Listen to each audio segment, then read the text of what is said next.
swagger, swag. Swagger, swag. That don't really want it, cause I'm Michael Jackson bad. Swagger, swag. Swagger, swag. Y'all ain't got nothing on me, cause I'm Michael Jackson bad. Okay, swag, I got that. Once I get the ball, you never get the rock back. Ringmaster, no top hat. We the best of the best, can't stop that. I steppers be stepping, alumni be rapping. Our drumline is out of this world, yeah, you know the deal. Show up on fields and serve with them L's like Louis Vuitton. We in our prime like 21. No matter the hill we climbing. Cause they say that pressure make diamonds. Probably why our women the finest. We shining on haters. You hate all you want, you can't fade us. You do what you can, but we do it major. We SWAC. Dribbling like nobody else can. You think you gon' beat us? You gon' need a brand new game plan. You gon' need a brand new offense. Your team is DOA. They gon' need a brand new coffin. We champions, we don't do talking. But I green like the boys in Boston. Yeah, we running, we ain't got time for walking. Never know lanes, we boss. Swagger, swagger, swag. That don't really want it, cause I'm Michael Jackson bad. Swagger, swagger, swag. Y'all ain't got nothing on me, cause I'm Michael Jackson bad. Swagger, swagger, swag. That don't really want it, cause I'm Michael Jackson bad. Swagger, swag. Y'all ain't got nothing on me, cause I'm Michael Jackson bad.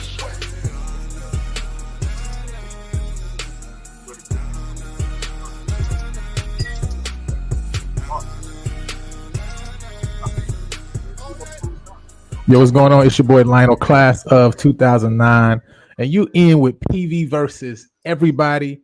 The recap with Coach Heish Northern. And before we bring up our special guest and coach, first and foremost, got to remind you, if you have not already, man, go ahead and follow us over on PV _ versus _ everybody. We're on Instagram, we're on Twitter, man. Make sure you're following us on both of those pages. And look, go ahead and like and subscribe to the channel. As my man Braden say, listen, go and hit the like button when you come in. All right, you know what I'm saying? Don't waste no time. Go and hit the like button. It is free for you to do. Go ahead and subscribe to the channel. You know what I'm saying? We're on the road to 750. We've hit all of our goals so far. All right, we hit 500. We've hit 600. Now we're on the road to 750. All right, so if you're watching the channel, if you're enjoying the content, if you're getting something out of it, you know what I'm saying, go ahead and subscribe to the channel and show some love, you know what I mean, because we're about to break down all of week 8 and talk about the preview for the game of the week, the games of the week next week in week 9. So go ahead and subscribe to the channel. And again, I have to let you guys know, hey, if you are ready to buy a home, then make sure you hit up my boy, PV alumni Jeff McKissick. He's a Texas licensed loan officer with Fairway Independent Mortgage Company, and he'll guide you seamlessly through the home buying process. See, many of us are unaware of our credit score or our true financial situation. Jeff will help you develop a plan step by step to improve your financial standing, making your dream of owning a home achievable sooner than you think. See, he understands your financial situation may not be perfect, but listen, that's okay. All right. The sooner you start the conversation, the sooner you two can solve the problems like credit issues, student loan debt. So don't let fear of achieving new heights hold you back from getting a home of your dreams, perfect for your growing family, or hosting those PV watch parties. Get started now on taking the first steps towards your new home and taking the next big step in your life. Don't delay. Talk with Jeff today so you can be in your home tomorrow. All right. And he looks forward to talking with you soon. So make sure you go ahead and hit my boy Jeff up. Yes, we are on the road to 750. Zay in the building. He said, PV Nation, what's up? He say, fire the gatekeepers. All right. Fire the gatekeepers. All right, man. So shouts out to you for joining us, man. And like Coach Carrie, man, how y'all doing this fine Sunday evening? How was y'all week? How was y'all weekend of football? How you guys going, man? Let me know. What's the business? Man, I had a good weekend. My son team won. He got his first sack of the season. Okay. My Stat two, pattern around here. Yeah, hey, my two colleges won in some close games. So I'm feeling pretty good. Look, I don't know no NFL scores today because I've been ripping and running all day. But I'm feeling good with like I say, with my son and my two colleges. Look, I missed that. That's for my sister right there. Grambling homecoming was last weekend as well, and they pulled out one. And Southern won they homecoming. Didn't get to go to it, so I'm looking forward to Prairie View homecoming. We got guests coming to town to celebrate that. So, like they say, I'm ready to set some homecoming out, as they say. Hey, set your homecoming out. Set it out, set it out, set it out. Y'all know how we do on the hill, Yes. man. Mr. Carey, how was your week, man? Week was good. Of course, my guys won today. I know that's not your speed, but my Chiefs pulled out a good one in San Francisco. And see it Lionel tonight. Mahomes is the new Brady. All right. Mahomes is the new Brady. New Brady. I don't know. Not if he keep up that. What did he have? A 48 quarterback rating today? That was interesting. But with a win. With a win. Though. Yeah. And because Southern, they found a way to win. That was an interesting game. And it was a good weekend. I had a lot of SWAC football on the, on ESPN Plus or regular ESPN. So we'll be talking about those later, but those were some good games I enjoyed watching this weekend. Nah, that's what's up, man. This weekend is really good for me. Definitely got to watch a lot of games. I definitely tuned in to some of the top 25 games this weekend. LSU Arkansas was a really good game. I also was able to see that Georgia and Texas game. Man, that one was a little bit. That was really interesting for a second there. You know what I'm saying? After that turnover and Texas pulled within 8, I was like, man, Georgia is about to let this thing get all the way away from them. But they were actually able to pull it out and get the job done. But it definitely looked a little shaky there for a second. You know what I mean? But yeah, so able to watch that, and obviously, watch some good SWAC football as well. I was definitely able to catch Alcorn Southern, Fam Jackson. I was able to watch that, replay of that game. So, definitely got to watch some good SWAC football games. I haven't watched UAPB Grambling yet. You know what I'm saying? That's another one I want to check out and kind of see the flow of the game, right? But just looking kind of at the numbers and everything, I'm like, okay, that was a pretty good game, and I can tell that UAPB had their shots, right? In that game. So we'll talk about that one in a little bit. But first, let's get into it, man. And I say too, man, I got a chance to go to Vegan Vibes Festival today out here in Houston. That was a really dope festival. Got to eat some good food. You know what I'm saying? Put me up some tea cakes too. Listen, I got me some tea cakes and everything. Tea cakes.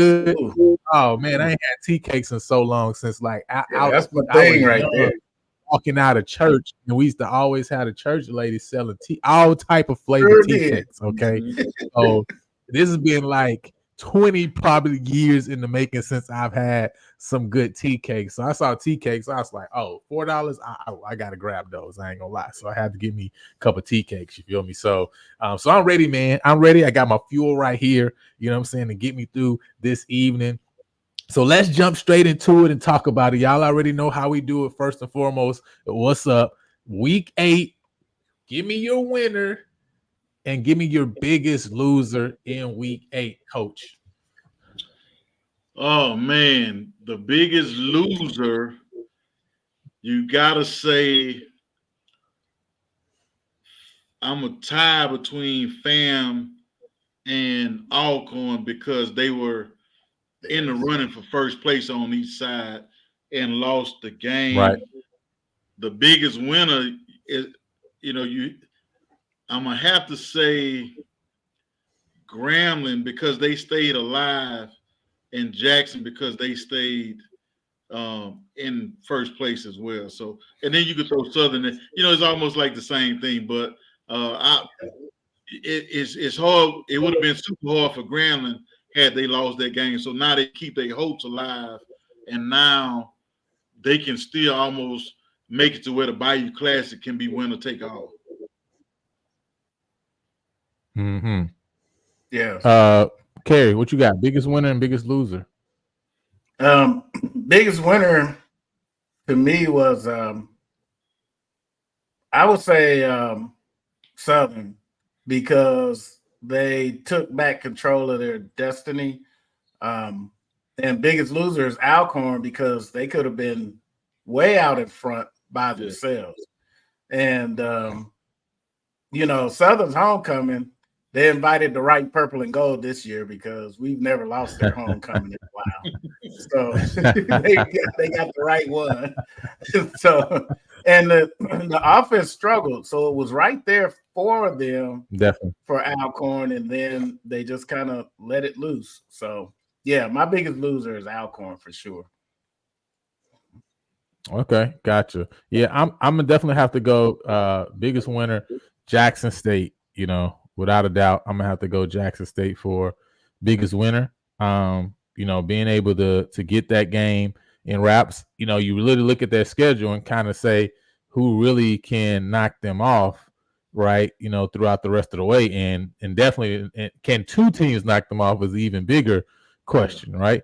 And so they really, with this win, put themselves in really a prime position, like Will Wallace is saying, to get to the Celebration Bowl, right? You know what I mean? So I definitely got to say Jackson for biggest winner at the end of the day, because this really was the game in the East that would decide most likely, right? All probability that this one is going to decide who gets to the SWAC championship and obviously get a chance to win the Celebration Bowl, right? So gotta say Jackson, talk about biggest winner. And on the opposite end, hey, listen, I gotta go fam biggest loser. Graham, Alcorn, Southern, none of those teams are out of it after this past weekend. They've changed positions, they're happier, less happy, right? But none of them are out of it, right? And all of them will look and say, well, there's other games and other teams that these guys in front of me, that they got to face, that was going to put us back in a position to be able to, kind of win the West, right? So, but fam, I mean, they need help and they don't have anybody to help them. You know what I'm saying? And listen, the reason FAMU is the biggest loser though is not just the fact that they need two teams to win and to knock off Jackson to get the SWAC championship game. FAMU also has a game the same week as the Bayou Classic with Alabama A&M because it was moved. So FAMU also can't make the FCS playoffs no matter if they finish without any other losses except the FBS games and Jackson State. So they are literally the biggest loser this weekend because I mean, it's like, listen, there is no playoffs for them if they don't have SWAC championship and Celebration Bowl on their schedule, right? So I gotta definitely go with FAMU as the biggest loser. Down goes to the national champs. All right, you know what I'm saying? And that dark side defense over at Jackson, really getting the job done in that fourth quarter. And we're gonna talk a little bit more about that game, obviously, as we go through. But first and foremost, hey, listen. I don't know who in the comments, but somebody, if Blue ain't there, somebody go get Blue and tell him we here, all right? Because I don't know if you know, Coach, but we've been doing this HBCU Fantasy Football League, all right? We've been having this going this year, something that's been really interesting, really exciting. Last year, we started out up PV Fantasy Football, right? It's really awesome experience that we've been doing over here on the People vs. Everybody channel. So this year I was like, you know what? Let's challenge some of these, you know what I'm saying? Some of these media personalities and podcasters, see who really know football like that, Coach? Because they be talking from the sideline, like you say, right? You know what I'm saying? You know what I mean? Just like them ladies who be talking to you, right? Talking about roadkill. You feel me? So who really know, right? What they know. So, but listen. That boy Blue know what he be talking about most of the time. But Doc Holliday, I mean, it just makes sense for Doc to win this week with Jackson winning, right? I mean, it's kind of almost prophetic in a sense. So, this week, right, week 8 scores, you see it, but let Blue know that the score is out. All right. This is Sunday, last time I checked. All right. It's not the end of the week. Wow. I got it done. All right. 120 points for Doc Holliday. He first place this week. Blue 105. SWAC Talk 82.25. That's C Wells over there on SWAC Talk. You know what I'm saying? Over on YouTube. Y'all check him out. This week, not as great. I slid back only 80 points for me. And then She Loves D coming up in the rear, 51.15 points. So right now that puts us right here. This is the total league scoreboard. Y'all see Blue is increasing his lead up 124 points over everybody, right? You know what I'm saying? So 774.65. You got Swag Talk at 650. I'm right behind at 644. Still in striking distance. We there. Dot creeping up at 625. And then you got She Loves D and G over at Swacking the Food is also there. So, listen, we got some, what I'm saying? We got the lead scores out, but we've been doing some things, man. And this is something I think has been interesting. What I'm saying? One, just to show some players some love, right? With this fantasy league, you gotta pick a player in every position, right? So you don't just pick a team defense coach, right? Like you gotta pick a defensive lineman, you gotta pick a linebacker, you gotta pick a defensive back, right? You know what I mean? So it makes the defensive players just as valuable as as the offensive players, right? You know what I mean? But so just wanted to talk about that, let y'all know, hey, the scores is out. You feel me? We're gonna talk about that PV fantasy later on in the week because I know Mr. Carey is interested in those numbers for this upcoming weekend. Because we got Texas A&M Commerce coming up, and so I'm gonna drop that link right now. If anybody's interested in PV fantasy football, you want to play, the link is in the chat for you guys to jump on that. But let's get into it, man. Now let's keep it going. First and foremost, we got up the Independence and the MEAC. This weekend was a big bye week weekend for the MEAC conference, right? Everybody taking their breaks before they get into conference play next week. But we obviously had the big homecoming, Howard's homecoming, right? Inviting Tennessee State in there. 27-14 victory for Draylon Ellis, for Eddie George, and those Tigers of Tennessee State. That moves them now, coach, to 6-2 on the year. 3-1 in conference. It's not a conference game, obviously, right? But they're 3-1 in the conference. And now, after this win, they got 4 conference games that they really can get the job done. And these conference games build up, right? I think they got UT Martin, they got Western Illinois, then Gardner-Webb, then the last one against Southeast Missouri, which is right now 4-0 undefeated. So they can build up to where that last game, right, if they knock these next 3 opponents out, can be literally for the Big South OVC.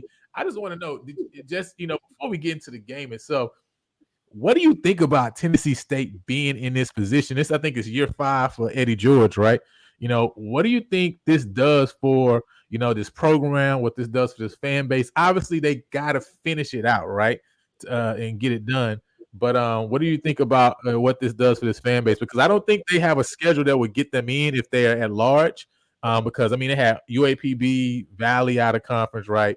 And I forgot who else, right? You know what I'm saying? But 3 HBCUs is probably not going to make you say, I'm going to give you an out of conference bid, but they can win their conference. Any thoughts on Tennessee State right now? Nah, you got to be happy for those guys, especially for their fans and alumni base, because, they have a pretty proud base. To me, they on par, depending on how far back you go with the Jackson States, the Gremlins, because of the coach that they had, the guys that they were putting in the pros, how well they were doing. Then they went to a low coach, the Cole brothers got them going. Then Coach Reed had them going for a minute, but it's one of those places is not very sustained. It's going to come and go in waves, but you got to be happy for Coach George because a lot of people doubted him and his program, and then being in that conference. If they can pull off winning that conference, that'll be big, not only for them, but people will look at other HBC. So, you have to be happy for them going to Howard and winning that Howard's homecoming. Yes, they looked. Okay, that's thoughts, pretty man, impressive. on just the Tennessee. Yeah, that's pretty impressive for them to go up there and win that homecoming like that. Yeah, they so go ahead.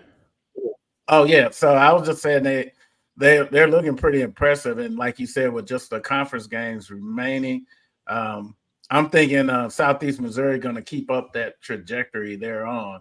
So they're definitely headed for a collision course if they end up with a successful season at Tennessee State.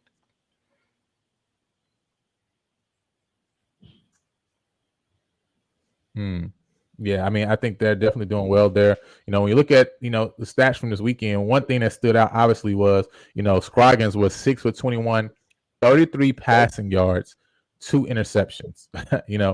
Not able to do a lot right through the air. They did have 176 yards on the ground, but only 209 total yards, right, for Howard this weekend. They also had 2 turnovers and only had the ball 24 minutes, while Tennessee State had to put up 412 yards total offense. Draylen Ellis didn't throw for any touchdowns, but he did have 289 yards passing and did also had a rushing touchdown to add to that. And so they had 123 yards on the ground, 289 through the air, and he was 19 for 30. So, able to really get past Howard in this game. Jared Hunter's probably the only, bright spot for them. 15 carries, 102 yards, and a touchdown. So, that was definitely a big win for Tennessee State. Again, just for them to continue the momentum, right? You know what I'm saying? To continue doing what they've been doing. Obviously, you had South Carolina State against Fort Valley State. They won 30-3. First quarter, Fort Valley was able to keep South Carolina State off the board. But after that, I think they scored 14 points in that second, 10 in the third. Right, was able to close their game out with 6 in the fourth quarter. Fort Valley State only able to put up a field goal. So, we'll just keep it moving, right? Hampton and North Carolina A&T. After seeing A&T with a 20-17 loss against Richmond last week, you would think coming into this game that they felt pretty good, right, going up against Hampton. But the results doesn't say the same, right? So Hampton is able to beat North Carolina A&T 59, y'all, 59-17. I mean, they almost had a 50-piece put on them by a school by another HBCU that's in their same conference.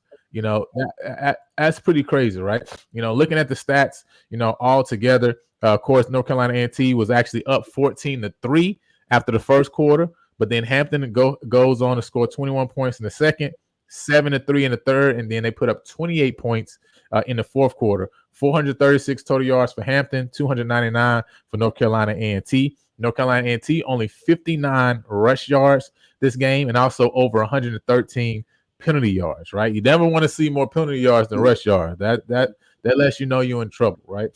They also had 3 turnovers, 1 fumble loss, and 2 interceptions. Hampton also had 2 turnovers, 1 fumble loss, and 1 interception. But obviously they were able to get the job done in a big way, right? To actually get their first conference win. And so they moved to 1-2. Now, North Carolina A&T does have Campbell next week. Both of those teams are 0-3. So it's going to be interesting. Hopefully, North Carolina A&T is probably hoping that they can get off the snot this next week. But any thoughts on just this game with Hampton and North Carolina A&T? It's like A&T, you look at Tennessee State trying to take a step forward from their program, and North Carolina A&T, it almost looks as if they keep sliding back from where they were after those 4 celebration bowls.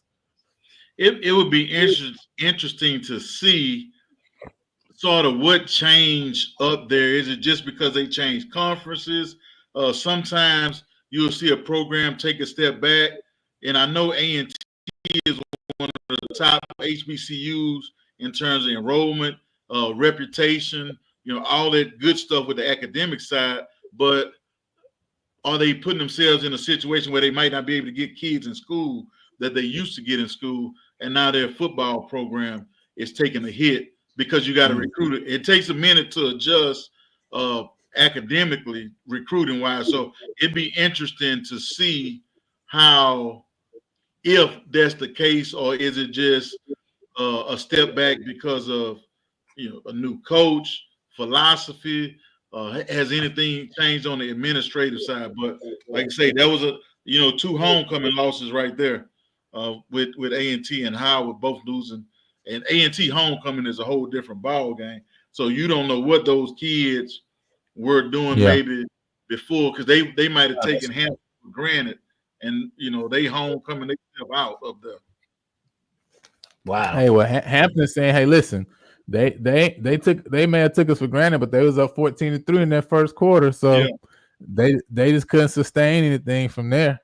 Mr. Carey, you had some thoughts? Yeah, my only thoughts on that is 2 things. Same thing that kind of killed PV in some of their games. When they couldn't run the ball, A&T didn't even have 60 yards rushing. Then you combine that with 3 turnovers and 113 yards of penalties.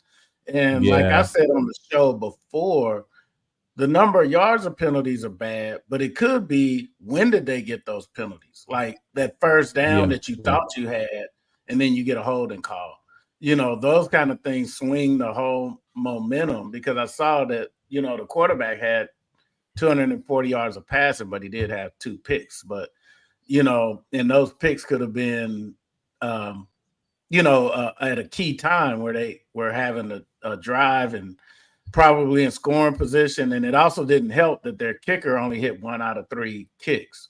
So, you know, some of the games that, you know, I've seen PV win is because when we stalled in the red zone, you know, the kicker would get us some kind of points and we didn't come up empty-handed.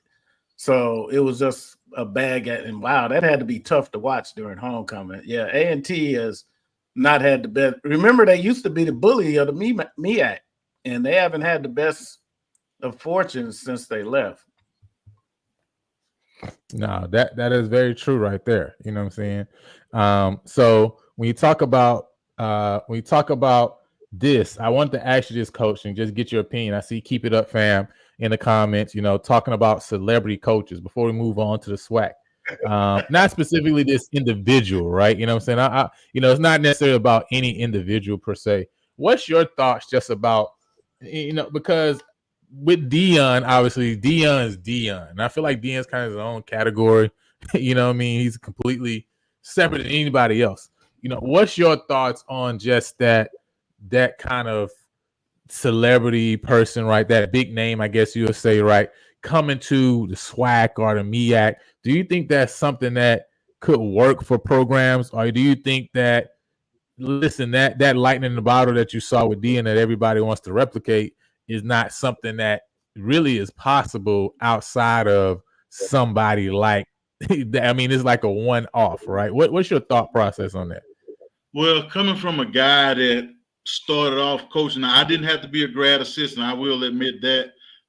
And the only reason why I didn't GA was because Morehouse didn't have a graduate school. Now, in my opinion, I worked for the original celebrity hire. I worked for a Super Bowl MVP. But that Super Bowl MVP had coached on the collegiate level. He coached at Southern. He coached at the Naval Academy before he got the Morehouse job. He had been a high school coach, very successful high school coach in the state of Louisiana. So that was the original celebrity hire in Doug Williams. But right, that's true. That's fact. My thing is, I am for guys sort of working their way up the ranks. Because it teaches you a lot on your way up, what to do, what not to do, how to handle certain things from a media perspective, how to handle certain things from an administrative perspective. So I'm all for guys that have worked their way up and not guys that just because they have a big name. Now, I think if you get the right big name that can bring in the right assistants, then it'll work. If you bring in the right big name that can bring in money for NIL, for facilities, then I think that's the right type of hire. But he's got to have great to superb coordinators that can take care of the football side and then be the disciplinarian of the program. That's interesting. Okay.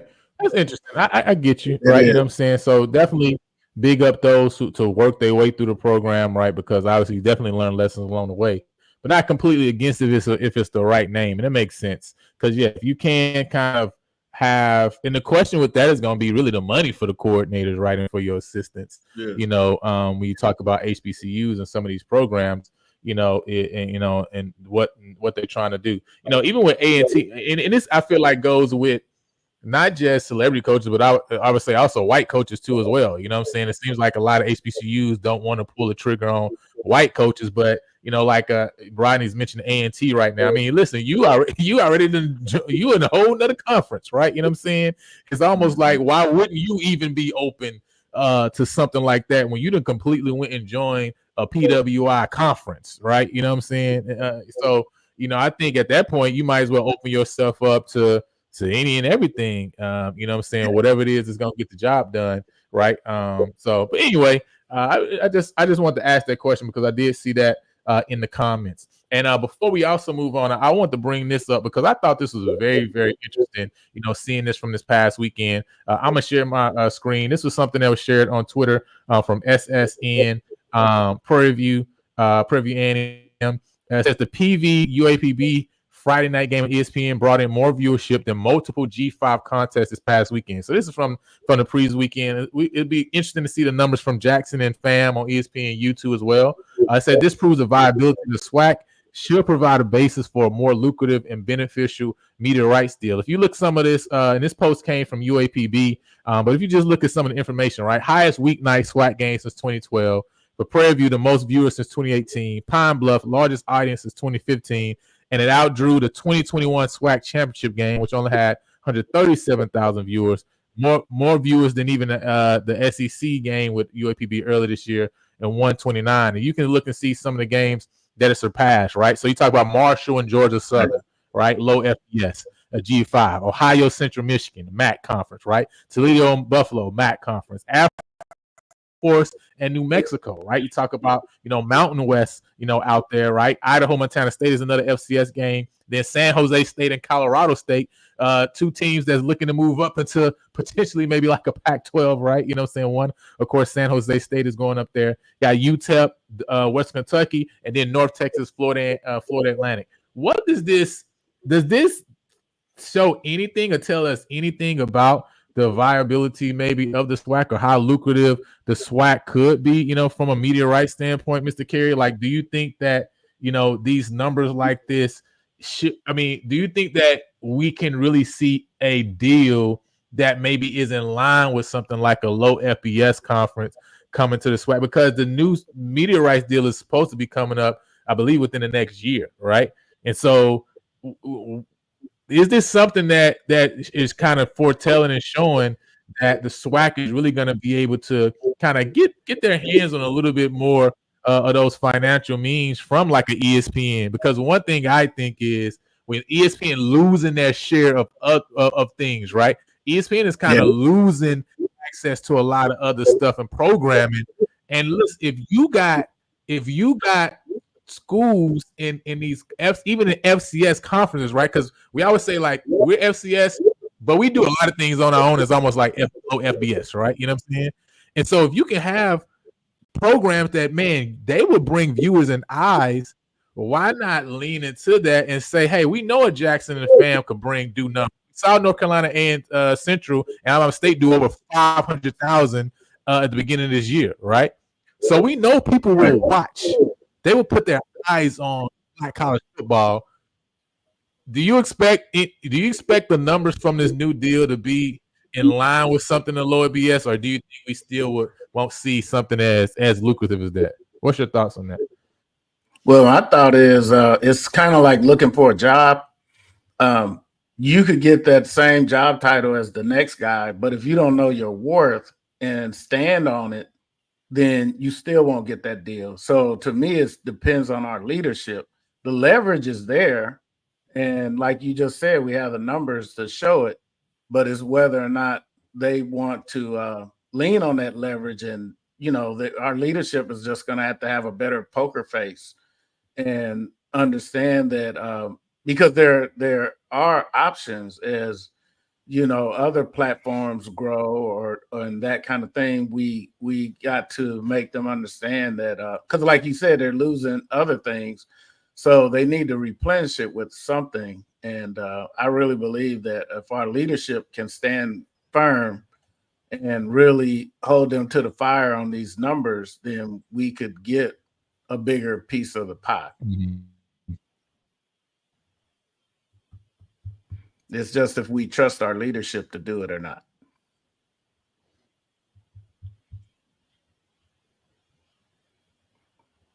What's your thoughts? If just say if I'm at the SWAC office, I'm gonna try to find out what other deals are out there, maybe with some Fox regional stuff, as well as ESPN, and show them the numbers. Like, hey, and from what I understand, all of that should be a matter of public record. What are they paying these conferences? And then I'm gonna see what those lower level FBS programs getting and say, hey, number one, we probably gonna outdraw most of them anyway from just in the stands. If you want to go tit for tat from that, and we outdrawn them at the computer, the app, the TV, then that's going to give you more leverage, when it comes to negotiating. So if I'm the conference office, that's what I'm doing now. Let's start getting some stuff together, see what we got last time, see what they paying those other people. And so what we FCS or whatever you want to call us, the SWAC have been the leaders in attendance probably since I was a little boy when it comes to all FCS football. And if you put us against a lot of other conferences, we're going to have more. So I think that's where you start negotiating right there.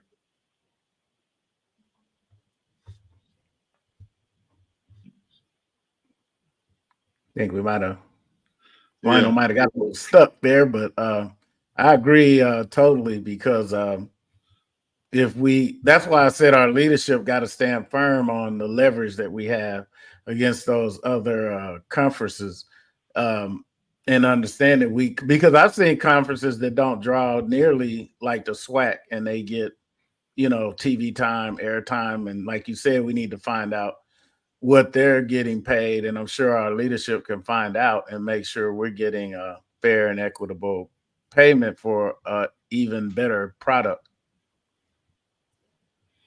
Yep. I think that's it in a nutshell right there.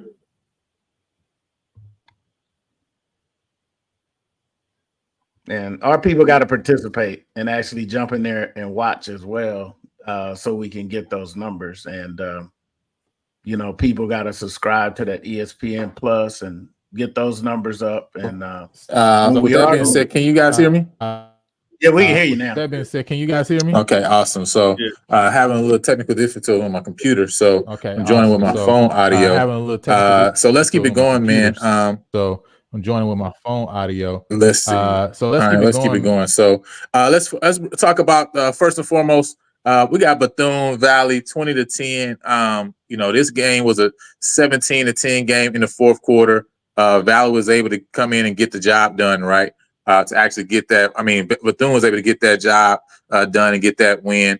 Any thoughts on that Bethune Valley game? It was really the game to see who was going to come in and not right come out with no losses. Any thoughts on that game before we move forward? Well, coming into the season, I thought Bethune would sneak up on a few people because they played a few schools sort of tough last year. And like I say, you go from losing big to losing small. You might get an upset here or there. I thought they were going to be the surprise. And I thought Valley would be better based off of how they played a few games last year as well. But, like I say, sometimes with all this movement and change, it didn't work. So I just think, either one of them could have won. So I hate to say it, but I don't really care too much about either one of them. I wouldn't have wasted my time watching that game unless it was a Thursday or a Friday night game and I didn't have anything else to do. Wow. And see, I actually watched some of that game, but the Valley had a defensive back that was really wreaking a little havoc, but I can't really tell if he was wreaking havoc or Bethune was just inaccurate. But it was an interesting, and what I found interesting is I actually gave Bethune a chance because the big crabgrass that Valley used to have is not there anymore. I think they still have those man-sized mosquitoes, but yes. The advantage they had of really treating you like you playing in the you really know you in the Delta when you go there to play. So I thought that third, that 12th man advantage would have been tough. But yeah, like you said, it doesn't impact the standings really. And from what I saw from the two teams, I don't really see them spoiling anybody's chances on their way. I think they just got some reloading to do. And I expected Bethune to be a little tougher this year because this is the first year I've seen their defense fall off as much as it has. And there was a lot of yards in that game. So it looked like either one of the teams their defenses is not what they used to be. So I expected a slugfest, but it was something a little bit different. So interesting outcome, but not surprising. Yeah, like you say, I wouldn't waste my time unless that's the only thing on. But like I say, I would support just to support it. So that's one of the things we actually talk about, with my kids when we go to certain stores. We may overpay for some HBCU gear or some Southern gear when we're in Baton Rouge, just so certain stores or certain part of town will carry it and maybe bring in some more Southern products because it's selling in those stores. So, I'll say I don't care, but I would tune into it just for the sake of if they tracking how many people watching the game, then I'll do it from their standpoint. But like I say, it wouldn't be my first option though. Yeah, that's true. That's what I try to do too. And even if it's something, even if I know it's a little cheaper somewhere else, I Yes. try to support. It's the same thing with greeting cards. I had a friend that was president over the minority greeting card line where I used to work. And whenever I see that card line in the store, even if it didn't quite fit what I wanted to get, I would get that card line so that the store would carry more of those minority-centric cards. Boy, they really getting these comments. Yeah, you're right, Jeff. Valley did get us twice, but I think they lost that 12th man advantage getting that turf. So, I keep telling people it's a harder place to play in Itabena than most people think it is. And then I think one year Prairie already had the western side sold up. I think when Coach Dooley was there. So they were not playing guys because they knew they had the SWAC championship game. So they played a lot of guys that hadn't been playing much. And then one year, I want to say Coach McDowell's first year when they went up to Valley to play, I want to say like a couple kids got hurt maybe the Wednesday or Thursday before the game. Some kids, I hate to say packed it in, but didn't really care much about playing up there. So it was one of those types of things. So, there's a lot going on. If you don't want to play in Itabena, it's a hard place to make yourself play up there. I'll put it to you like that. So I can imagine. Yeah. So, hey, let's go to, okay, you got the Southern versus Alcorn game. Did you get a chance to see that one? I saw some of that game. It was still tied when I was watching, so I didn't see how Southern broke away toward the end. And surprisingly, the Alcorn quarterback couldn't run like I thought he was going to be on that defense. And that the defense really controlled Alcorn quite a bit after they got that 14, because I want to say the 14 was in the first half. The game was tied 14-14 at the half. Yeah. So they shut them down in the second half. So I'm really surprised at that with their defense. And Jeff is right. That game was long, but they enjoyed their homecoming. I'll just say that. And I don't think they needed foot this time. So, I've talked to a few people that went to the game, and they were talking about the game on TV about how long it was taking people just to get on campus because of the traffic or whatever. But it was a great game. We watched that game as a family, and right before Alcorn had the ball, I say, man, Southern defense need to step up. I think we're going to make them fumble right here. And maybe 2 minutes later, the guy fumbled the football, and Herman Brisker picked it up. Now, this is going to be a little sideways, but I went home during the middle of the week last week to get some business straight. I stopped at lab school where Brisker's dad is the principal, and I went to school at Southern Lab. So Coach Asbury and I, who's the head coach at Southern Lab, I say, hey, man, I want to talk to the principal just about his son, because his son is what Southern needs. He is the type of kid that he probably going to end up being whatever he going to be successful at. But I just wanted to tell his dad, like, hey, man, number one, you did a good job with that kid. And a lot of times as black men, we don't get that kudos Sure or don't. pat on the back. But I just said, man, I just want to tell you your son is doing an outstanding job, not only for the university, but also for the football team because of what he says what needs to be said, and nobody's really going to challenge him because of the way he carries himself. So I want to put that out there. And man, I love the way they played defense in that game, just from not the start to finish, but when it mattered the most, they played their best defense. Got an interception and a fumble recovery, and they didn't let. I thought Alcorn's quarterback was going to play better too, but he could not find open receiver, and then he had some drops too, but he just couldn't find the passing game like I thought he would. I thought he was going to break some of those inside zone with the quarterback keep. A couple times he had some keep reads and didn't keep it, but at the same time his hip was hurting. So I just think all of that, like I say, sometimes you ain't got to hurt somebody, but if they feeling a little pain, they're not going to play the same. They sure are. And they did what I had said they would need to do in the preview is they looked like the part of the game I saw, the defensive ends were disciplined and they squared off and kept containment because that's what he would do a lot of times is he would go back and then when the pursuit breaks down, the defensive end has slanted in, and he has. If he gets all that outside with that height that he has and the way he just runs like a gazelle, you're in trouble because the cornerbacks are downfield with the receivers, and he rips off 10, 15 yards easy. But those defensive ends were real disciplined in that game. Yeah, they played like they were supposed to play. The next game, the Pine Bluff Grambling game. I had a chance to watch that one as well.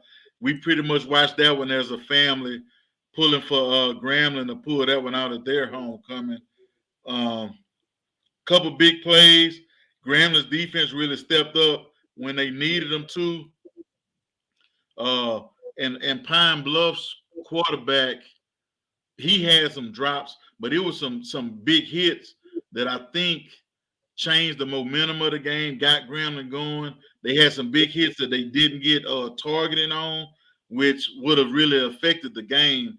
But I think Grambling needed that win. I want to say that may have been their first win at home this year, but they got the win when they needed, kept themselves in the race, even though they still looking up. But that was a good game, good turnout, and we'll see what they have next down the road.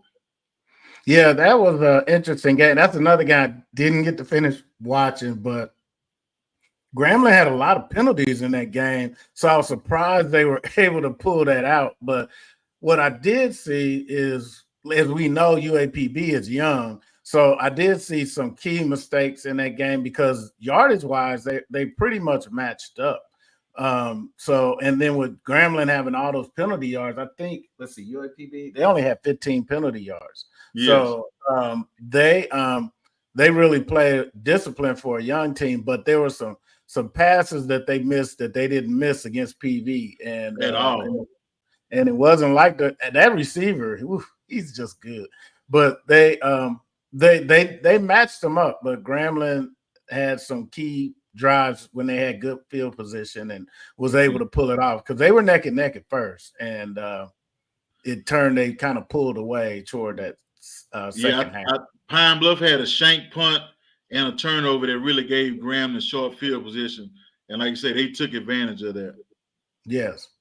What happened in that fourth quarter? Do you think that kind of kept UAPB from really getting over the hump because they pulled within, I believe, 24-21. You know what I'm saying? The Grambling scored with about less than 2 minutes left. But UAPB did score, pull within 3 without probably in that first minute or two of that of the fourth quarter.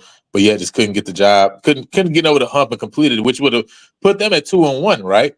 Yeah. You know what I'm saying? They just were a little bit out of sync in the passing game. Yep. And they didn't break any long runs to make up for them not being able to pass. Like their top receiver, I think only had 5 receptions the whole game, whereas against Prairie View and the other games, he's been, in the 10 or 11 receptions for 2 or 3 touchdowns in some of those games. Yeah, because he had almost 100 yards less against Grambling than he did against PV. Yeah. Speaking of Gibson. Hey, and Grambling DB number 7, that joker played a hell of a ball game. He had a couple pass breakups, a couple big tackles. He played like a all swag, and even the guys on TV like, hey man, this guy has played himself into some weekly honors in the conference. I don't know how many tackles he had, but to hold that other joker to 5 catches, that's a hell of a ball game. Yeah, that was a real good ball game. Nobody held him like that. No. So the last game obviously was the big one from this past weekend. Jackson State, FAMU. I know it was Jackson by 40 in the comments, but it was literally it's literally Jackson by 14. But it really wasn't a 14-point game. It really was a FAMU up by 1 point game with 4 minutes left. And then I don't know if you're a FAMU fan, how you can describe the last 4 minutes of this game. You know what I'm saying? It wasn't just the last 4 minutes, but, a lot of times in that second half, the offense just really couldn't sustain a drive. Or I remember when Jackson was pinned deep and FAMU, and they were able to move the ball, which allowed them, to kind of just get out of their own end zone, right? And now when they punt it to FAMU, they again got to go on a long field versus getting on a short field. And then I also remember that turnover around the 50-yard line that Daniel Richardson threw that Jackson ended up intercepting. Again, right, if you get that back, well, maybe now you're in field goal range at least, right, to take a field goal shot, or maybe you can score on that drive. It completely changed the complexion of the game. So it wasn't just the last 4 minutes, but again, you got the ball, 4 minutes left. You're up by 1. You really want to just be able to see, you take the long drive down the field and get the job done. But this goes back to FAMU not having.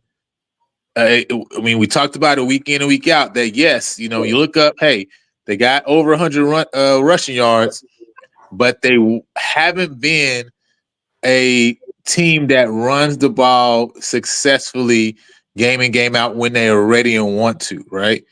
And I think that last 4 minutes showed exactly what people felt would be their Achilles heel, and it was their Achilles heel in this game. Any thoughts for from this game, and also especially that last 4 minutes and that big turnover, that turned into 6 for Jackson State?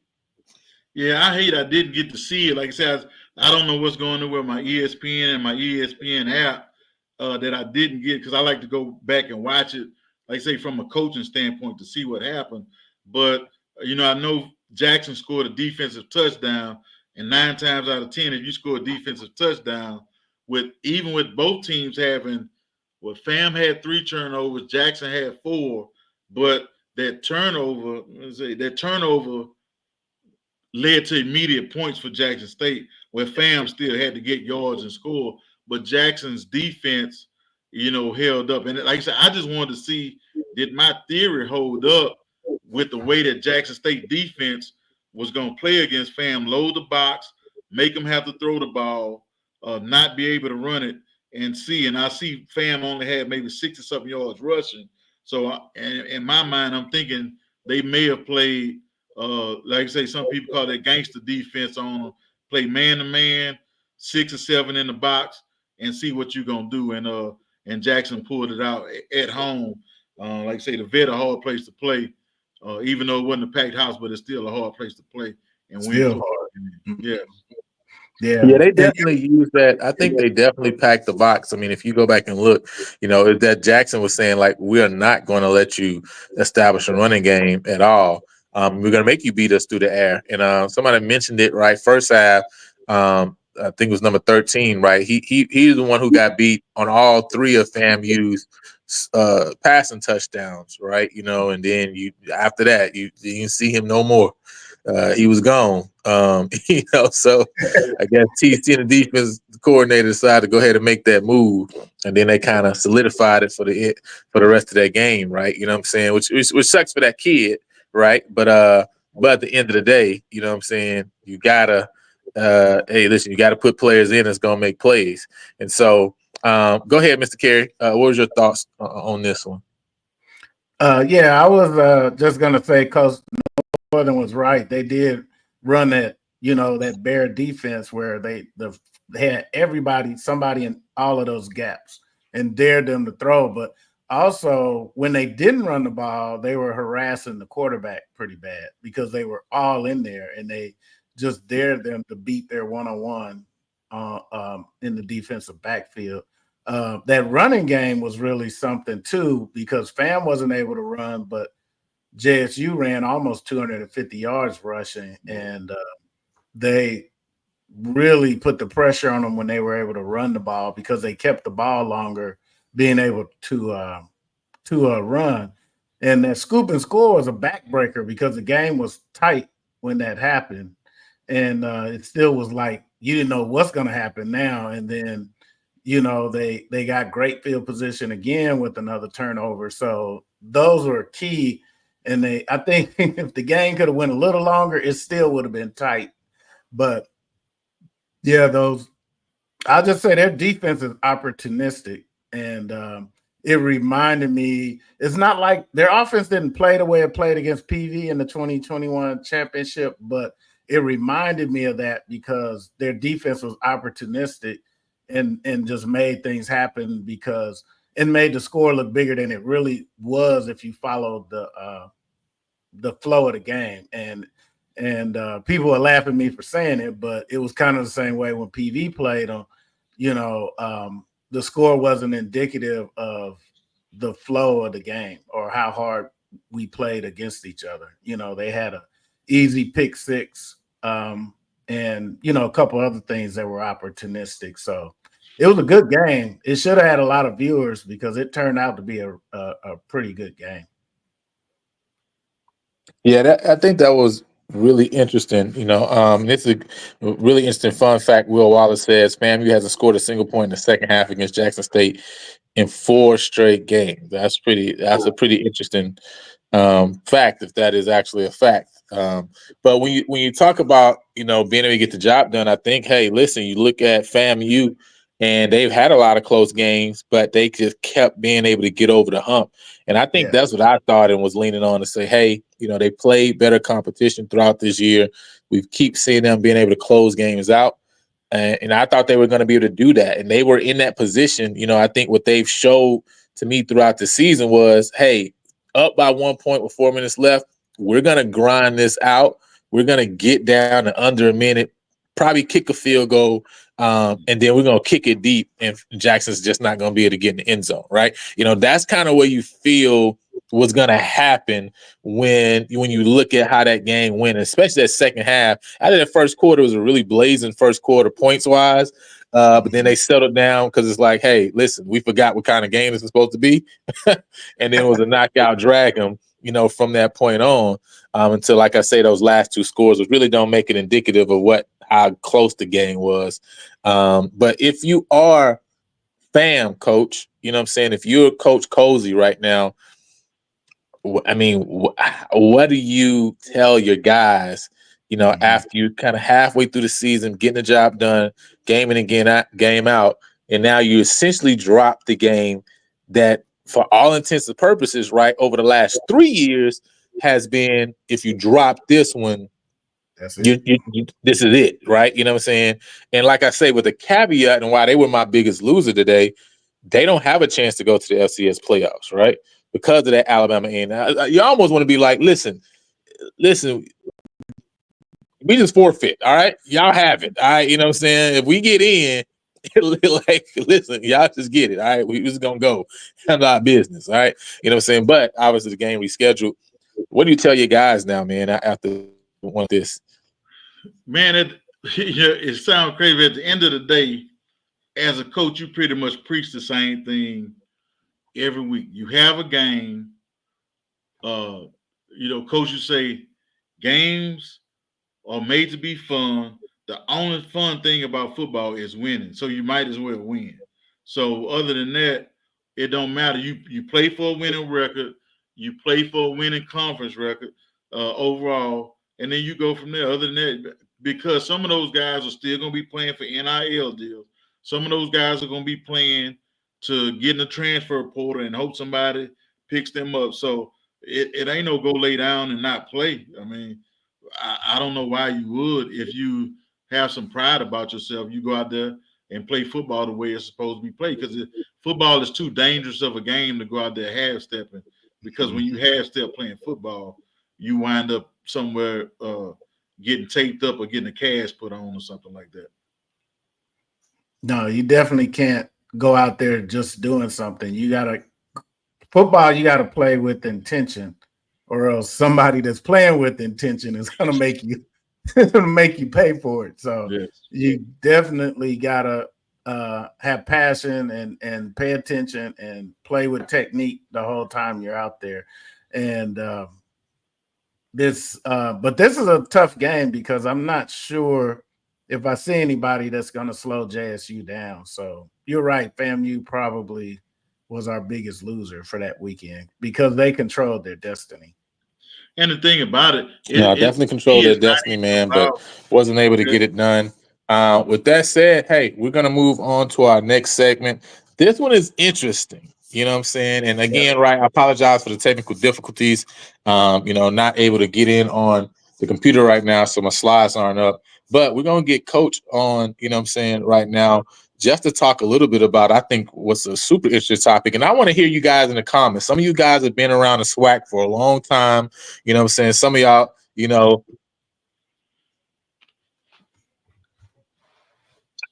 Hello? All right. I'll just go ahead on and start talking. I'm assuming it's time for Northern Lights. So basically what my task is to pick the 5 best players since I've been affiliated with the conference. Now, mind you, my uncle coached at Southern when I was from. Can you hear me, Coach? Yes. So what I was saying was my uncle. Are you guys hearing me? Yes. Mm-hmm. Yeah, he started up Northern Lights now. Okay, go ahead. Sorry. So I was saying from 8 to 10. So I have seen from 1983 pretty much until today's time. So what I did, I picked a guy or guys from where I saw them play before I got into college ball, guys that I played against or played with, or guys that I have coached against in the conference. So I'm gonna start off with by far. So I didn't put Jerry Rice on the list. I saw Jerry Rice play as a 10-year-old, Memorial State in Baton Rouge, Louisiana. Mississippi Valley came to play Southern. The one thing I remember. Yeah, hello. Can you hear me, Coach? Yes. Yes. So the one thing I remember in particular, Mississippi Valley had the sweetest uniforms I thought I ever saw in my life because they were taped up. They had the long flowing towels, spatted up, waist tape, and it looked like they had the tassels from cheerleading pom-poms flowing when they played. But my number one guy besides Jerry Rice that I ever saw play was Willie Totten, because that joker threw a ball and it looked like it was floating and flying like a bullet at the same time. And, Jerry wasn't just the only person they had. He was the main one, but just Willie Totten and what they did, the way he dropped back and turned that ball loose was something I had never seen before. And I didn't see again until I played against Steve McNair in college. So the number one guy that I saw play as a youngster before I got there to college, I say Willie Totten. Now, these some other guys that I saw play, but a little bit, in my opinion, below. I saw Aeneas Williams play at Southern, and I was lucky enough my high school coach worked at Southern as well, to go over and work out with those guys sometime. Rufus Porter played for the Seattle Seahawks, a Pro Bowl of special teams. Gerald Perry, a guy that a lot of people probably won't remember unless they are Southern fans, got drafted by the Denver Broncos, a big tackle. Tremaine Johnson from Grambling. Tremaine Johnson was, for Prairie View fans, he was Jonte Abear with very good hands. Played wingback at Grambling when I was a youngster. And the last one that I saw play that dominated was Jake Reed, who was also a wide receiver at Grambling before I got to school at Southern. So moving forward, guys that I played against in college. So, like I say, McNair was in a class of his own. It's legend that Steve McNair would get driven to Alcorn's home football games in campus police or the state troopers police car just to make sure nothing happened to him on the way to the game. So I was unfortunate enough to be on Steve McNair's draft film. So we playing at Alcorn. This was Steve's senior year. So Steve is rolling to his left. My man is breaking to his right about 40 yards downfield. So I hear the crowd getting loud, like, ooh. So he threw the ball, and I'm saying he not throwing it to my man, because my man 40 yards downfield running in the opposite direction of Steve McNair, who's going to his left. And lo and behold, feel like a second later, this joker pushes off of me. He didn't really push me off, but he got a little separation and catches the ball 45 yards downfield. I'm saying, like, man, this dude was something else. He was like totally different guy. So Steve, I'm not going to even put him on a list because he was that good. The number one guy was Michael Strahan. So Michael was, when I was on the scout team at Southern, this is my redshirt freshman year, Southern has to come to Houston to play Texas Southern. So I'm on scout team, and the offense coordinator at Southern kept saying, they not going to do that. They not going to do that. They not going to send him right there. So lo and behold, Michael, I want to say, had probably 5 sacks in that game. But this was the funny part. So we had some guys, quite a few guys from Houston. They said, look, man, after that game, we made 2 stops on the way back to Baton Rouge. One stop was French's Chicken, to pick up chicken for the whole team, because we used to play at Old Robinson Stadium. The other stop was to pick up the quarterback from the hospital. Lo and behold, Mike had killed that boy almost. So, but we kept going back to saying, Coach kept saying, they not going to do that. They not going to do that. But Mike was by far, the best guy I saw play. The other, lo and behold, Eddie Robinson, who's now the head coach at Alabama State, for people that don't know, like, you look at him now, you see that little bitty guy, but that dude was one of the fastest linebackers I've ever seen from sideline to sideline play football. The other, we played against Earl Holmes, who played a few years with the Pittsburgh Steelers. He later became the head coach at Florida A&M. Well, my senior year, we played against Florida A&M twice. We played them in Atlanta, and then we played them again. They used to call it the Heritage Bowl instead of the Celebration Bowl.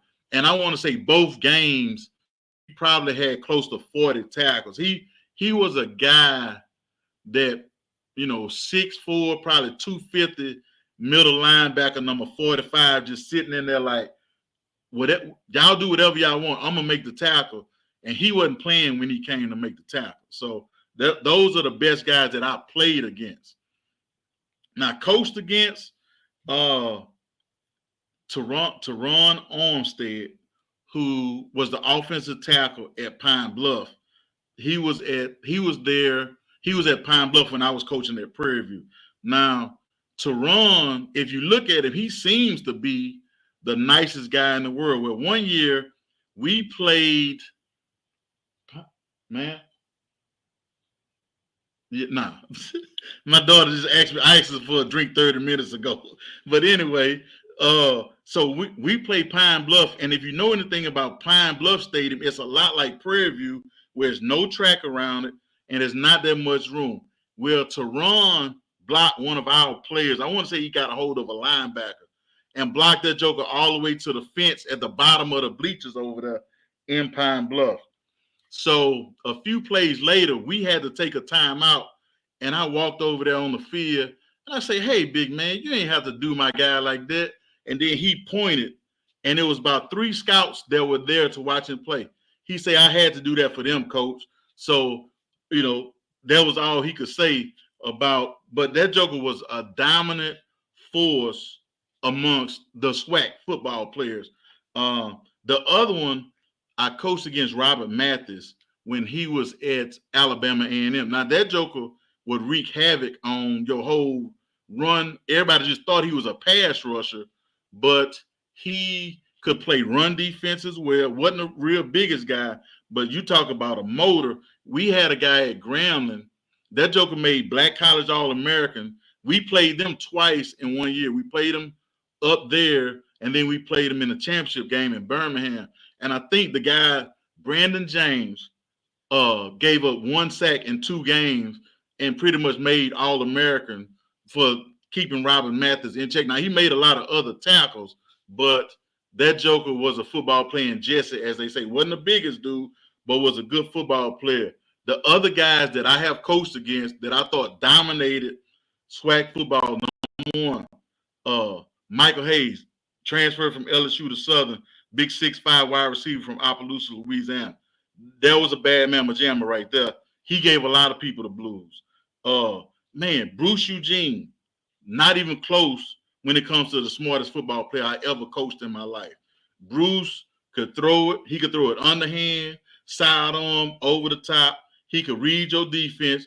Bruce called his own plays a lot. On a collegiate level, Bruce Eugene will call his own plays. He look at the formation. He would protect himself. Bruce gonna call slide left probably 9 times out of 10 and pick you apart to the right. And if you start getting the answer to the right side, he was gonna go back left side. He knew everything about football. Willie Quinn was a bad mamma jamma, the small punt return guy from Southern. I talked about him already. Jason Hatcher at Grambling was a bad dude. Jason came to Grambling as a wide receiver / tight end and ended up playing in the NFL. We just asked Coach Doug Williams, Coach, just let us have him on pass rushing downs. And Doug gave him to him, and the rest is history. And the last man is Adrian Hamilton, who transferred from Texas Tech to Prairie View and set the national record for sacks in a season. Sacks, tackle for loss, you name it. That joker did it when he played at Prairie View. Unfortunately, we didn't have enough other guys to bring it in, but that's the best players. And look, it's some people that me and some of my other teammates talked about that's not even on the list. If I just pull a Grambling list together, a Southern list together, an Alabama State when they were good list together, and then don't even talk about Alcorn and some of the jokers they had. But that's my list of the best guys that I saw play, played against, or coached against. So if you think it's somebody else that need to be mentioned, throw their name out there, and I'll put my list up almost against anybody's, except them jokers that go way back to when all the best players were at Grambling, Southern, and Tennessee State, and not LSU and Alabama. So I think my list is as good as anybody's from 40 years ago to now. Man, you really named some guys. Now, I was gonna say Bruce Eugene. Yes. Because I saw Bruce Eugene play. And now to know what you said about Bruce, about him being the smartest player, and him essentially calling all his own plays, all his own protections. Yes. I mean, in college. This is on the HBCU level. But listen, it makes so much sense because, dude, Bruce Eugene was that guy, man. Bruce Eugene was that guy. You know what I'm saying? So I definitely got to tip it to him. And then listen, Adrian Hamilton, that's another one, man, at PV. I mean, the all-time record for sacks, tackles for, just you name it, killing it. on FCS level. Yeah, man, it's so surprising. We got dominant guys like that, but then you look back and see like, man, the you didn't have a dominant team. You know what I'm saying? Only maybe a dominant player. You hate that sometimes. Like we can split you up into maybe 3-4 guys. We might could have got it done, right? So Carrie, man, anybody that you might want to add to the list or somebody that stands out that Coach mentioned? Man, Bruce Eugene, when he mentioned him, I was thinking of him and Kincaid. But Bruce Kincaid was he just would hurt your feelings if he was on the other team because you had him. I mean, he's right there, 2 defensive ends. You about to crunch him. He ducks, does something crazy, throws the ball when he look in the other direction. It's just he just knew how to win. But Bruce Eugene, I went to go to the games because I just wanted to see how far he was going to throw it. Because, I mean, that dude would hit some passes so far.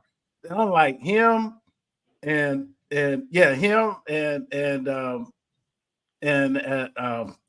yeah, him, he just would really, him and McNair could just really fling that ball because I remember seeing McNair also play, I think it was against Howard. It was a game in DC.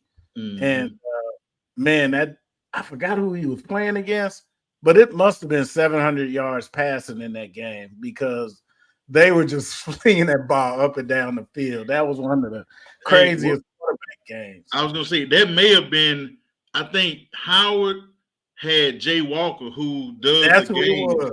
Yep. And Steve McNair had a big battle. And I want to say a few years later, Ted White came and broke a lot. Ted White went to high school, same high school I went to. Ted broke a lot of Jay's records at Howard. So, yeah, I think that was a game where they had a good battle. Yeah, that was a good battle right there. And but I've seen, and then I'm older than you guys, so I saw Walter Payton play. Yes. And I mean, when he ran the ball, I felt like he knocked me down because he was an aggressive runner in college. Golly, just come around there. And Jackson State would come, and that was back when you didn't show up to the game pretty. Your helmets had all the scars on it, and just and he just ran like he didn't care, and it was just whoo. But on the opposite end, my favorite is the human cheat code, Dewanya Tucker, because you couldn't tackle him. I like Tucker too. Man, that dude right there, golly. But yeah, those are some of my favorite plays. But my favorite play, if you want, well, not play, but my favorite series was when Prairie View was down to Alcorn, and I got it on my YouTube channel, at least part of it. We missed some of it. But my oldest son was 10, and Prairie View was down by 4, and Alcorn was driving. Defense stopped them. We were like, I think we got the ball in the 22 or something like that with 25 seconds left, and KJ Black scored 2 touchdowns before the game was over, and we won. That was the crazy 2 touchdowns. So look, KJ threw 1, and I think we kicked off to him, and they were trying to lateral, and defensive players, one of the guys on the kickoff team, got the ball and scored. So look, so I run out on the field, I jump in the pile, and one of my favorite players of all time, Yavarian Richardson, who's a defensive back that I recruited out of Dallas Skyline High School, we're in the pile, and we celebrate, and there's no lie, I'm crying, and Yavarian looks at me like, Coach, you crying? That's weak, So it was just like he said. We stopped them, scored. How we scored, I have no idea. And then kicked it off and recovered and got that and scored again. But like I say, the funniest thing to me was Yavarian looking at me like, Coach, you got to know his voice. Like, Coach, you crying? So that was a great game right there. Wow, that's hey, we're gonna have to pull that up, Mr. Carey. You know what I'm saying?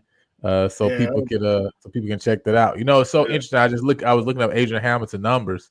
You know what I'm saying? Had 22 sacks, 26.5 tackles for loss, 81 tackles, all in 1 year, and that broke Robert Mathis's single season sack record. So you talk about two SWAC guys at the top 1 and 2 in FCS with those records. But then I also read down and it says that year, he was on December 6th, he was announced as the Southwest Athletic Conference co-defensive player of the year with grounds Cliff Exuma. You know what I'm saying?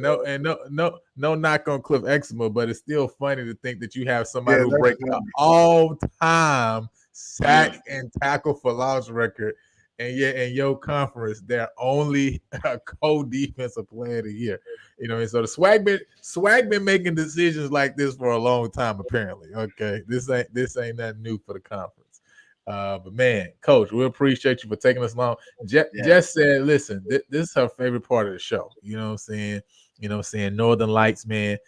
So again, each and every week, we put the spotlight on Coach Northern, you know what I'm saying? And he takes us through, some of those interesting tidbits and stories. And so again, man, if you guys like that, we do that each and every week on Sunday on the show. So we got two things left to cover, man, as we look to close out. Obviously, first and foremost, we got the game of the week. And we talked a little bit about Southern Fam or Alabama State, Alabama A&M. We decided, hey, the Magic City Classic is going to be the first game of the week. Coach, what was it that kind of tipped your hat to say, man, this is your game of the week for week 9? Man, just because of the rivalry that takes place between those schools, not too far apart, everything that goes into that game. Like I say, that's one of those that I will say I want to go see it in person before I go to the upper room. Just like I say, it's I got a bucket. Like I have a list in my phone of HBCU things that I want to do, and that a Tuskegee home football game, the CIAA tournament is one. I want to go to a basketball game at Jackson State. I've never been, but I've been to basketball games at Valley and Alcorn. And I think I have 2 other things on my HBCU bucket list that I want to do. But that's just one you got to see and experience. That's actually pretty dope, right? You know what I'm saying? Y'all let me know in your comments what's on your HBCU bucket list, right? You know what I'm saying? If you watching in the comments, what's on your HBCU bucket list? I think that's actually pretty dope. You know what I mean, Coach Northern, that you even got an HBCU bucket list. You know what the other one is? The Fam Bethune game. That's the 5th thing that's on my list. Yeah. Mr. Kerry, you got anything on your HBCU bucket list? Yeah, I like that one too. That Magic City Classic, that looks even more fun than the State Fair Classic. I mean, it's kind of like it's the same population, so you might have 2 people in the same household with 2 different shirts, and they go to that game. So the crowd will be into it, and when I look at the when I see the game online, it looks like the crowd is right there. And I like those kind of stadiums where the crowd look like they're right in the middle of the action, kind of the way Alcorn is set up. I really like that. So I'd like to catch that game myself. Yeah, I think most of the years they have the largest crowd, right? You know what I'm saying, in terms of classics at the Magic City. So, yeah. So now talking about this game though, Alabama State obviously coming in, still 4th-string quarterback, right? Able to get the job done so far after that FAM game. Then you got Alabama A&M that, I mean, kind of had 2 weeks of explosions, on offense, even though one was in a loss to Jackson since they exploded late in that second half. But you feel like they found something here with Xavier Langford. What's the keys to this game for Alabama A&M, Coach, to get a win? And with that, I mean, I know that this is a contract year for Coach Maynard. Many people are kind of already writing him off simply because, right, he got the loss to Jackson. But the reality of the situation is if he can beat Alabama State and continue to win in the SWAC, they got FAMU at the end of the season, right? You know what I'm saying? And so even if Jackson doesn't drop anything, you might can finish second in the conference in the East, right? And does that change things for him and for how people see him, and kind of do they want to maybe take a kicker on giving him another year or two or whatever to see if he can get over that hump? I mean, just what are your thoughts right now on this game, Coach Northern, and can Alabama A&M actually get this victory? I think the key to it is going to be, can they stop the run more than can they run the football? Because is no way I'm letting Alabama State beat me running the football. Right. I don't care what. If I had to leave one of the receivers wide open, I might do that before I let them run that football on me. But at the same time, I may play a little bit more zone defense against them, because for some quarterbacks, if they know it's man to man, you can throw a 50-50 ball and get lucky. So I might 8 to 9 man box, playing some zone behind it. We're going to keep everything in front of us, and we're going to smack the mess out of who got the football in their hand at the end of the day. As much, I got a lot of respect for Coach Rob, but I really do think A&M going to pull this game out. And lo and behold, if they keep on a good little streak and they catch FAM at the end of the season with nothing to play for, there might be another dub that puts them solidly in second place. So I get an edge to A&M just because of quarterback play, and then the Alabama State defense is gonna give them fits, but I still think I'm gonna get a slight edge to A&M. Yeah, I kind of feel like I'm giving an edge to A&M as well. Just seeing what they were able to do the last 2 weeks. Obviously, one of those games was against a Bethune, right? But seeing them kind of explode in the second half, even against Jackson, regardless of if they, turn things down or not, you just feel like that type of momentum can continue to go. I mean, you're talking about 50 points, 38 and 50 plus. That's a lot of momentum, right? You know what I'm saying? For you to not be able to continue to get that momentum going. So, I feel like with Alabama State having troubles on offense, even though they've been able to run the ball, if Alabama A&M say, hey, listen, we're gonna put 7-8 in the box and really make you beat us through the air, and they haven't shown yet that they can get that done. It's gonna be really interesting. So I see a question right here, Mr. Carey. What do you think about Jeff's question? Who needs to win this game more, Alabama State or Alabama A&M? Definitely Alabama A&M, because Coach Maynard he needs this game. If he loses this game, I don't see how hard they're going to fight to keep him. So this is a game he really has to have. But at the same time, Coach Rob wants to win this game, but I'm not sure if they're down to third or fourth string quarterback. Yeah, so he's going to want to win it, but I think Alabama A&M is going to really want to win it. And like Coach Northern said, if Alabama A&M just commit to stopping the run and force the quarterback to beat you, I think Langford could help Maynard at least survive another week. Hey, man, listen, Alabama A&M still got a lot in front of them, right? You know what I'm saying? Coach, if Alabama A&M can run the table, right? And even if they're 6-2 in the SWAC, right? Maybe they lose the FAM in that last game, right? Lost to Jackson, lost to FAM, but finished third, beat Alabama State in the Mad City Classic. Or, like I say, if they finish 7-1, maybe they don't win the league because Jackson goes 8-0 in the East. I mean, on that side of things. I mean, do you think that allows Maynard, right, to have a chance to continue at Alabama A&M? Because I think that's been the thing the last 3 years is just they not only have they not been in third place, right? I mean in first and second, they haven't been in third place because Alabama State has taken a step forward, right? Mm-hmm. So if they're able to get over that Alabama State hump, if they can figure out how to get over the FAMU hump, right? Does that show progress enough to say, man, we want to keep moving in this direction? And I guess the question would be now, I mean, if Langford is leading you, it's kind of a bad situation because now next year you got the same quarterback starting over situation, right? You know what I mean? But what's your thoughts on that? Well, it depends on what's the final record. And a lot of it just depends on who's in your corner or not at the university. because there's some stuff that goes on behind the scenes when it comes to firing and hiring. It can be the wrong person on the board. It can be a new athletic director. It can be the president. Wife don't like your wife. It's so much stuff.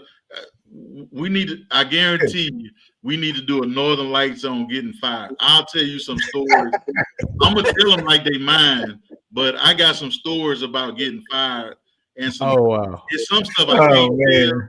Hey, but it's some man law violations going on. Oh wow. With some of this stuff with the coaches and why they get fired, and man, it's crazy. It take one person to not like you, and depending on who that person is, if they a big donor, if they on the board, stuff like that, that can ruin a coach's future and current job standing off of one person with a grudge, axe to grind. Hey, listen, that's gonna be a very interesting. Hey, listen, that Northern Lights might be packed. That on that on that day. You know what I'm saying? We might have to set that up for late November. You know what I'm saying, for that Northern Lights, and let y'all come on and get y'all popcorn ready, because we know Coach got the stories. Okay, you know what I mean. So that's gonna be super interesting for that Northern Lights. But talk about the keys to winning this game, right? You know what I'm saying. What does Alabama State need to do to get the job done? Kerry, what does Alabama A&M need to do to get the job done? And where are you leaning right now? Well, Alabama State, if they want to win this game, we know that their passing game is questionable. So, but their defense is still their defense. It's not last year's defense, but they're still pretty good. They would have to be able to run the ball and take care of the ball. I think what they will need to do is establish the trenches, and that'll be the keys to winning this game. And they might want to be able to put pressure on without a lot of blitzing, because Alabama A&M has been able to throw the ball all over the yard lately. So you want to make sure that you either, if you do come with pressure, that you actually get there, but you also don't want to get hurt on the back end of the defense as well. For Alabama A&M, like I said before, their thing is going to be selling out and daring the Alabama State quarterback to beat you. I'm leaning toward Alabama A&M because they really need this game. And, as Coach Northern will tell you, football is also mental, not physical, and they really need this one. And Coach Northern's going to need to do more than, like Jess said. He's going to – Barkin's not going to save him unless he has a couple cues on the board or something. But he's not going to be able to bark and get out of this one. So he needs this game. This is man, I don't know. We might have him as a guest on that Northern Lights about getting fired if he doesn't win this game. So he needs this one. I hate to say it. So I'm kind of leaning toward them because of the desperation, and because Alabama State being down to their fourth quarterback, it's going to be a tough road for them. What you got the score being?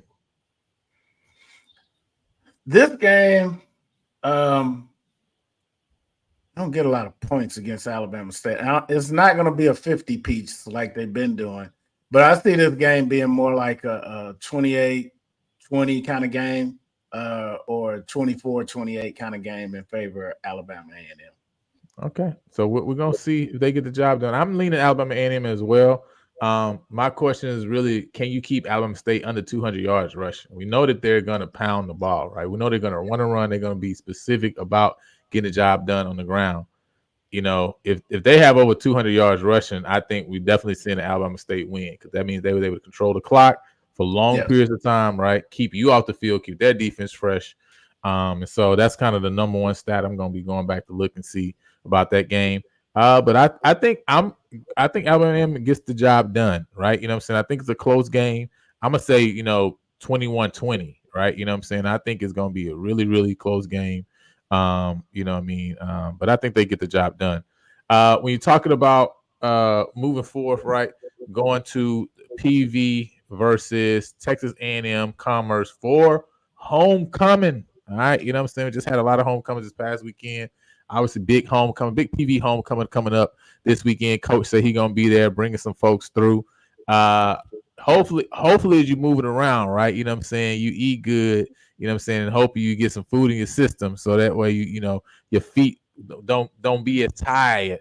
You know what I'm saying, from walking on around next week. But talk about, you know, what it takes to win a homecoming game, coach. You know what I mean? Like, what does it take? Because HBCU homecoming, there's a lot of things vying for your attention. You know, not just players, even, right? Coaches as well, right? You know what I'm saying? There's a lot of things vying for your attention and time. You know what I mean? But listen, you talked about it before. Ugly wins help. And so talking about Maynard already. Listen, the ugly win in the Magic City Classic has helped to keep more jobs than how you said last week, right? So this is another one, right? I know Coach Bubba's definitely want to get the job done against the Texas A&M Commerce team that hasn't been the best this year, right? And Grambling is able to get over that hump early in the season. So this is also a game you feel like, hey, we should be able to get over this hump as well.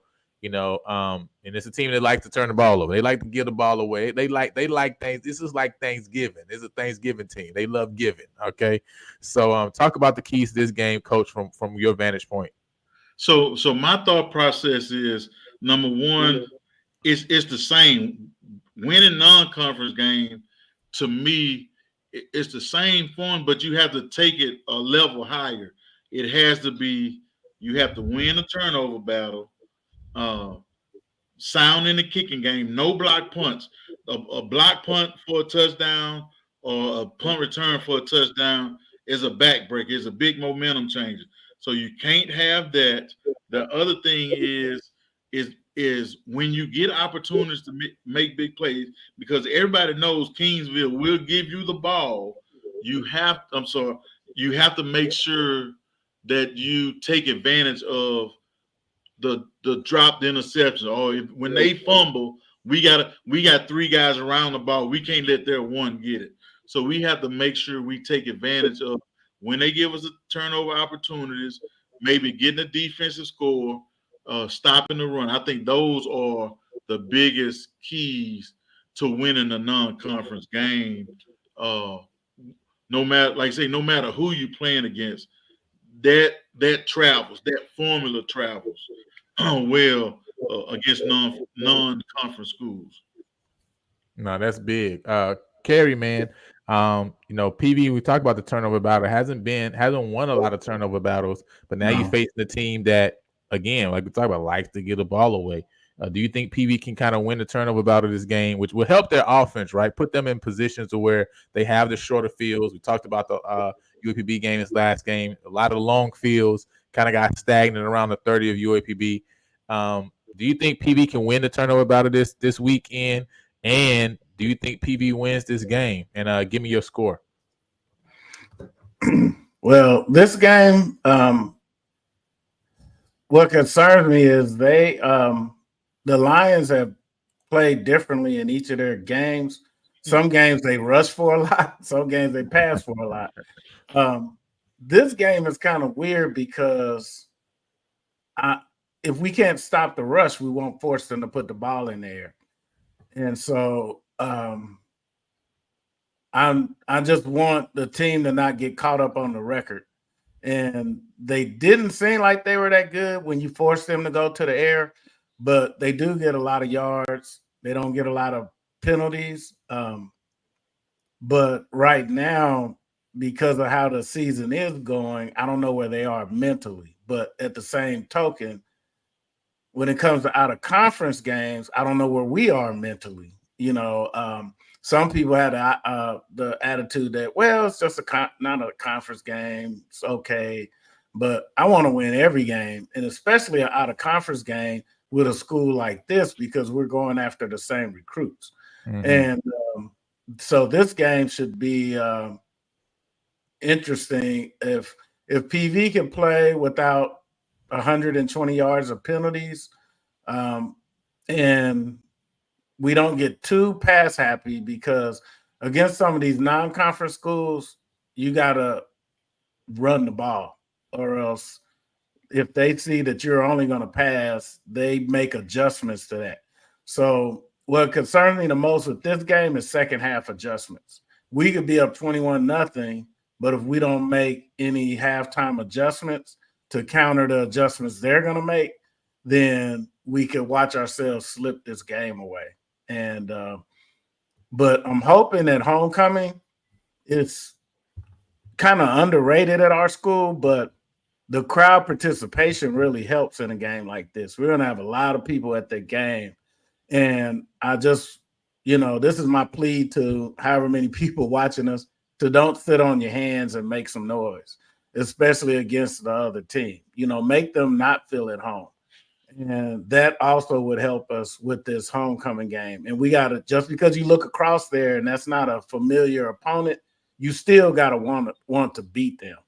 And I want the crowd to feel that way too. They look over there and they're not familiar with the team and they're like, yeah, whatever.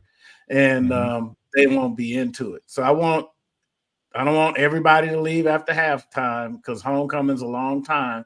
We got all night to kick it. The game is early. So let's stick in there and hang with the Panthers. And if we do what we're supposed to do, don't get a lot of penalties, and really, play the trenches and run the ball on them, I can see this game coming out to 24-14 game in PV's favor. But the main thing is mentally, I want to see the guys dialed in and not just going out there and, like Coach Northern said, going through the motions. Because if we let these guys get any momentum and they hit us in the mouth, then that's going to present a problem because they're D1 football players just like ours. So we're not playing Lynchburg. Thank God for that. I'm glad we don't do that anymore. We're not playing Lynchburg. So we can't go out there and let them start fast and then think, oh, we'll just come back and get them. So, but I think we can win this game, but we're going to have to not get penalties and we got to be mentally locked in. Yeah, that's definitely going to be big. Coach, before we close out, how does when you have a season that's kind of going in this direction it is now, how do games like this help you to see who your real guys are or who like we say those dogs are, right? That then could maybe propel you into the next year because like, okay, I know who guys mentally, right, who are tough enough, right? I know those guys who are going to continue to fight and stand up, even though, right, things may not look the best, or kind of how we like it, right? They're not the front runner guys, but the guys who are going to come and continue to put in work. What do games like this and kind of like these last few games, how does that help you to kind of find and pinpoint those guys who could be the backbone or the foundation of maybe your success into the future? Man, you know what? It's going to sound crazy, but I wouldn't put much stock into it because of the transfer portal and NIL. Everything has got to be internal now. So guys going to play because they want to play. If you don't want to play and I find out that you start skipping workouts, showing up late to practice, dogging a little bit, then I'm going to get you out and get somebody else in there. So in today's time, I wouldn't put much stock on. I would worry about next year's team probably around spring football, at the end of spring football, because of the transfer portal. So my thing is, I'm here. I heard a coach say, make the grass green where you are. Don't go to greener grass. Get it green where you are before you try to go somewhere else. So take care of your business here, because now I wouldn't say anything negative about a kid that was leaving my program. Now, if a coach asks me something, I'm going to be truthful. But the thing is, with guys being able to leave, you got to leave your former school with a good taste if you're going somewhere else, because it's just like a job. If you leave a job the wrong way, that's going to follow you down the line. And you never know what kid or what coach may be at that new school that you're going to. So you got to think about all of that. um, as a coach. But I don't put much. I wouldn't if I was coaching right now. I wouldn't put much stock in next year's football team. I'm gonna coach them jokers that I got right now, and when I get my new batch, I'm gonna coach them up. Gotcha. No, that makes sense. So, hey, with that being said, hey, listen, we appreciate all y'all for joining us this evening. Hey, listen, go ahead. Before we leave, can I give two people a shout out? Yeah. Mark Fredericks, offense coordinator at Southern, they had an 8-minute drive and I think got a field goal, and then they ran the ball with a second string quarterback in to close out the game. So I want to give Coach Mark Fredericks a shout out, and Jason Rollins, the defensive coordinator at Grambling, for the game that they had against Pine Bluff after Pine Bluff had the game that they had against Prairie View in terms of yards and points. So I want to give a couple shout out to a couple coaches, because HBCU fans, you can go from the smartest to the dumbest in one play to the next. That's facts. I saw somebody say something about, TC Taylor only has good athletes. But what you think them jokers at Alabama, Tennessee, and all them other schools got? You don't think they have good players? We have to do more with less. So I'm gonna get them dudes some shout outs because they had some good games last week. That's what's up. You know what I'm saying? So appreciate the shouts out for Coach Northern. You know what I'm saying? To close the show out. We thank you guys for all joining us over here on the recap with Coach Heish Northern. I hope you guys enjoyed Northern Lights this week, right? You know what I'm saying? Talk about some of the top players that he's seen, that he's played against, and that he's coached against, right? You know what I mean? I think you guys enjoyed that segment. If you didn't get a chance to watch, you can rewind it and go check that out. And next week, and we got one in the future, we're going to talk about, he said we're going to talk about coach firings, right? You know what I'm saying? We're going to for a little bit. I'm here for that. In November. One other thing. Hey, to all my former players, if I don't remember your name, don't hold it against me, because my son thinks that's the funniest thing in the world for me to have a whole conversation and then don't remember the guy's name. Oh man, because you listen, you remember the face though. You remember the face, and you remember every single thing that happened. I can tell you what position they played, and I might remember a nickname, but I ain't gonna remember real names. Yeah, nicknames. Yeah. Listen, that's about to happen this weekend at homecoming. It's gonna be a whole V Northern. You know what I'm saying? Let me give a shout out to V Northern for always checking in, for always being big. You know what I'm saying? Supporter of the recap show, Heish Northern. You know what I mean? So even though Coach didn't give you a shout out, I'm gonna give you a shout out, right? Yeah, you know, give her a shout out.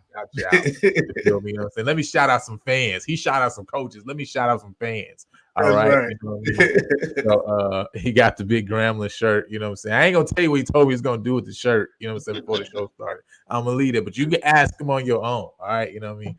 But with that being said, man, we appreciate y'all for joining us, man. Can't wait till next week. We're gonna see what happens during homecoming week. You guys act responsibly, all right? Yeah. During homecoming week. Don't act crazy. All right. Hopefully next week, Carrie's not coming in here with no Chiefs hat on, because they got the business handed to them. Because I'm about tired of him coming in the show with a Chiefs hat on. Like this is outrageous. Homie. This is outrageous. All right. But with that being said, man, we appreciate y'all, and we will holler at y'all until next time.